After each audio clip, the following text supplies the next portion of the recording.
अस्सलामुअलैकुम मेरी online family. तो क्या हाल चाल है आप सबका। आज से कुछ साल पहले जब मैंने अपना सीए स्टार्ट किया था तो एक जानलेवा वाकया मेरे साथ पेश आया। कभी कभी मैं सोचता हूँ कि मैं उसमें बच कैसे गया। शायद अल्लाह को मंजूर था कि आपके साथ बातें करनी थी, इसीलिए। बहरहाल ये वीडियो आपके लिए स्पेशली जो बड़ी सिटीज में रहते हैं या रहने आए हैं, आपकी फैमिली के लिए, बहन भाई रिश्तेदार दोस्त सब के लिए अहम है, क्योंकि अगर ये मेरे साथ हो सकता है तो ये किसी के साथ भी हो सकता है। आई रिमेम्बर मैंने अपने सीए लेवल 2 के पहले 3 पेपर पढ़ लिए थे। अभी पेपर होना बाकी थे तो कुछ पर्सनल एक्सपेंसेस मीट करने के लिए मैंने भी अपने हाथ पांव मारना शुरू कर दिए कि फैमिली को बताए बगैर कुछ अर्निंग स्टार्ट कर दूं, क्योंकि मुझे किसी पर बोझ बनना बिल्कुल पसंद नहीं। इवन हमारी फैमिली बहुत सपोर्टिव है, कभी किसी ने जॉब करने के लिए नहीं कहा, लेकिन वो कहते हैं ना कि अपन को कुछ डेयरिंग करने का था। इसी वजह से मैंने घर बताए बगैर कोई काम ढूंढना शुरू कर दिया जिससे मैं अर्निंग कर सकूं। इसी जुस्तजू में मैंने अपने बहुत से क्लासमेट से बात की, सीनियर से बात की, जी बिल्कुल इसी तरह जिस तरह आप भी करते हैं, और अल्हम्दुलिल्लाह इस मामले में हम सब एक जैसे ही हैं। खैर उसी टाइम 3G अभी नया ही पाकिस्तान में आया था, तो मैंने ऑनलाइन काम ढूंढना भी शुरू कर दिया कि शायद कुछ करने को मिल जाए। इसी इसना में फेसबुक ग्रुप ज्वाइन किया और डिफरेंट मीडियम्स जो भी सोशल मीडिया पर यूज होते हैं जॉब्स ढूंढने के लिए। अब क्योंकि सोशल मीडिया का एल्गोरिदम ऐसा है कि अगर आप कुछ भी लाइक या ज्वाइन करें तो मजीद उस तरह की रिकमेंडेशन स्टार्ट हो जाती है। तो मुझे भी कुछ रिकमेंडेशन आई जिसमें एक होम ट्यूशन सर्विस की भी रिकमेंडेशन थी। पहले मुझे लगा ये टीचर्स की प्रोफाइल है जिनसे कॉन्टेक्ट करके आप किसी भी सब्जेक्ट का टीचर हायर कर सकते हैं। बहरहाल कुछ दिनों बाद मुझे इस प्रोफाइल से मैसेज आया कि क्या आप ट्यूशन पढ़ाना चाहते हैं। मैंने कहा नहीं, मेरी शादी भी नहीं हुई और बच्चे भी नहीं है जिनको ट्यूशन की जरूरत हो। बाकी रह गई मेरी बात, तो मुझे भी जरूरत नहीं है। उन्होंने कहा अरे नहीं, हमारा मतलब है कि आप एज टीचर हमारी इंस्टीट्यूट ज्वाइन करना चाहते हैं। मैं क्या हाँ ये क्या था, और काम करने के नशे में मैंने कहा हाँ बिल्कुल मैं विलिंग हूँ। उसके बाद उन्होंने चैट में ही मेरी क्वालिफिकेशन पूछी, मैं कहाँ से हूँ और क्या सब्जेक्ट पढ़ाना चाहता हूँ वगैरह वगैरह। उसके बाद उन्होंने कहा कि आपकी डिटेल्स हमने सेव करके सिस्टम में प्रोफाइल बना दिया है, हमें आप जैसे नौजवानों की ही जरूरत है। जैसे ही कोई ट्यूशन की रिक्वायरमेंट आती है हम आपको कॉल कर देंगे, आप अपना नंबर शेयर कर दें हमारे साथ। मैंने नंबर शेयर कर दिया और वेट करने लगा। अभी 20 से 25 मिनट से गुजरे होंगे कि मुझे कॉल आई जिसमें एक लड़की थी जिसका नाम मरियम था, क्योंकि ये उसी ने बताया था कि वो मरियम बात कर रही है ट्यूशन सेंटर से जहाँ मेरी रिसेंटली प्रोफाइल बनी है। मैंने कहा जी फरमाएं। तो बीबी ने फरमाया जौहर टाउन में स्टूडेंट को 3 सब्जेक्ट पढ़ाने हैं, तो आप बताएं आप कितनी फी चार्ज करना चाहेंगे। उनके घर वालों ने 45,000 कहा है। 45,000 लाइक सीरियसली मुझे तो समझ नहीं आ रही थी कि मैं क्या सुन रहा हूँ। 45,000 20-21 साल की एज में ये बहुत बड़ी अमाउंट होती है। मैंने कहा डन करें, देर न लगाएं और बस डन करें। उसके बाद मरियम बीबी ने फरमाया कि सर आपको सबसे पहले हमारी इंस्टीट्यूट आना पड़ेगा वेरिफिकेशन के लिए, बाकी स्केड्यूल आपके साथ वेरिफिकेशन के बाद शेयर कर दिया जाएगा। मैंने कहा ओके डन करते हैं, अपना ऑफिस एड्रेस मेरे साथ शेयर कर दे, मैं कल ही आ जाता हूँ। उसने मॉडल टाउन लाहौर में किसी जगह का एड्रेस दिया। मैंने नेक्स्ट डे बाइक निकाली और चला गया। मॉडल टाउन में इंटर हुआ, एड्रेस ना मिला। मैंने मरियम बीबी को कॉल की तो वो कॉल पर ही रहकर मुझे गाइड करती रही कि यहाँ से यहाँ आए, फिर वहां जाए, फिर वहां जाए। रास्ता ऐसा कि मैं मॉडल टाउन से निकल गया, आगे कोई कब्रिस्तान आया, फिर कच्ची आबादी, छोटी छोटी गलियों से गुजरकर बड़ी मुश्किल से डेस्टिनेशन पर पहुंचा। आगे क्या देखता हूँ कि 6 फुट की गली है। गली में 8 से 9 लोकल घर थे, हाफ से ज्यादा घरों को ताले लगे हुए थे और मेरा सो कॉल्ड ऑफिस गली का सेकंड लास्ट घर था। मैं हैरान और फील होना स्टार्ट हो गया कि कुछ ना कुछ गड़बड़ जरूर है बेटा। दोबारा बीबी मरियम को मैंने कॉल की, उसने बताया कि हाँ यही घर है। मैंने दरवाजा खटखटाया, अंदर से लिटरली इस तरह का लड़का निकला। शर्ट पहनी हुई थी और नीचे जीन्स थी, बड़ा कॉन्फिडेंट था इन स्टार्ट। थोड़ा सा जो गेट खुला था उसके अंदर से नजर आ रहा था कि बहुत सी बिल्लियां हैं घर में और घर भी बहुत गंदा है, जैसे 1 वीक से घर की सफाई नहीं हुई। मैंने पूछा मरियम बीबी ने ऑफिस का कहा था, क्या ये ऑफिस यही है? इतना पूछने तक वो मेरी बाइक के फ्रंट पर जो पंजाब पुलिस लिखा हुआ था वो देख चुका था, क्योंकि मेरे अब्बू पुलिस में है तो बाइक के फ्रंट पर मैंने पंजाब पुलिस लिखाया हुआ है। ये सब देखकर उसके हाथ कांप रहे थे और समझ नहीं आ रही थी कि मैं इसे क्या कहूँ। बहरहाल उसने कोल्ड ड्रिंक ऑफर की और अंदर आने को कहा। हालात को मद्देनजर रखते हुए मैंने कहा शुक्रिया जनाब, आप वेरिफिकेशन करवाएं। ये भी मैं ऊपर से कह रहा था, अंदर से मुझे फील हो चुका था कि मामला गलत है कुछ, बस यहाँ से जल्दी निकलो। खैर मैंने उसे जैसे तैसे करके अंदर भेजा सादा पानी लेने के लिए और वहां से फौरन निकल गया और तौबा की कि आज के बाद कभी भी ऐसे मामलात में नहीं आना और ना ही ऑनलाइन काम ढूंढना है। जहां तक मेरी परसेप्शन है वो लोग गलत थे, जैसे ऑफिस अपनी जगह पर नहीं था, कच्ची आबादी में घर था, घर गंदा था, लड़के की ड्रेसिंग अनयूजुअल थी और बहुत सी चीजें मैच ही नहीं कर रही थी। कुछ भी हो सकता था, मुझे मारकर मेरे पार्ट्स बेच सकते थे, मुझे किसी अनजान जगह पर ट्रांसफर करके माइंड वॉश करके कुछ भी करवा सकते थे। बहुत सी पॉसिबिलिटीज है, लेकिन अल्हम्दुलिल्लाह मैं बच गया। आपको बताने का ये मकसद है कि इन हालात से आपका भी वास्ता पड़ सकता है, या आपकी फैमिली में किसी का या दोस्त का या रिश्तेदार का, उनसे ये वीडियो शेयर करें। स्पेशली उनके साथ जो बाहर से बड़े शहरों में पढ़ने आए हैं, क्योंकि ये वो हादसात हैं जो रिसेंटली दोबारा सोशल मीडिया पर देखे जा सकते हैं। सो शेयर इट, शायद इससे किसी की जान बच सके। तो पूछना ये था कि क्या आपने ये चैनल सब्सक्राइब कर लिया, क्या नहीं किया?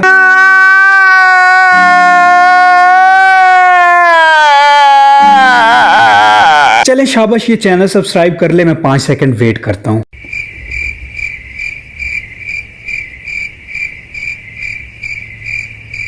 थैंक यू जिन्होंने चैनल सब्सक्राइब कर लिया, और जिन्होंने नहीं किया यार कर लें यार, कितनी बार कहना होता है कर लें। तो मिलते हैं अपनी किसी और वीडियो में, अपना बहुत ज्यादा ख्याल रखिएगा। मैं चलता हूं, जज़ाकल्लाह एंड अल्लाह हाफिज।